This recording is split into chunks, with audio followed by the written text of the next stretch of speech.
Sempat viral nasib 6 pegawai negeri sipil di Minahasa Tenggara, Sulawesi Utara kini mendapatkan sanksi. Sebelumnya, ke-6 PNS ini viral setelah bertindak arogan kepada warga yang menjadi korban tabrakan. Hal ini bermula ketika 6 oknum PNS tersebut terekam kamera ribut dengan warga pengendara motor yang terserempet mobil mereka. Bukannya membantu, para PNS itu justru terlihat menertawakan warga tersebut. Mereka beranggapan jika warga itu jatuh sendiri. Berdasarkan hasil pembinaan, ke-6 pelaku dianggap tidak beretika ketika berhadapan dengan masyarakat. Dilansir Tribun Manado, sanksi tersebut diberikan oleh pemerintah Provinsi Sulawesi Utara. Dalam foto yang beredar, 6 oknum PNS tersebut berdiri sejajar dan diinterogasi oleh Kepala Inspektorat dan Kepala BKD. Mereka pun tampak tertunduk lesu. Pemprov Sulut menilai bahwa para oknum PNS tersebut bersikap arogan dan tak beretika di depan masyarakat. Kepala BKD Sulut Kledondo Kambay mengatakan pemeriksaan Inspektorat merupakan instruksi tegas Gubernur Sulut Oli Dondo Kambay dan Wakil Gubernur Stephen Kandau. Setelah dibina, ke-6-nya diwajibkan menulis surat pernyataan. Secara umum isi surat pernyataan tersebut, para PNS mengakui kesalahan, tidak akan mengulangi kesalahan, dan akan meminta maaf kepada yang bersangkutan, juga keluarga dalam waktu 1x24 jam. Para PNS tersebut diketahui bertugas di Dinas Perpustakaan dan Kearsipan Daerah Sulawesi Utara.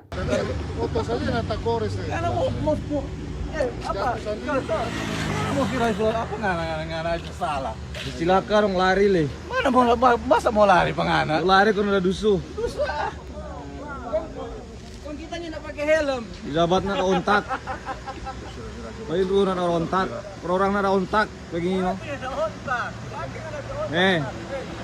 Orang na ontak. Sudah.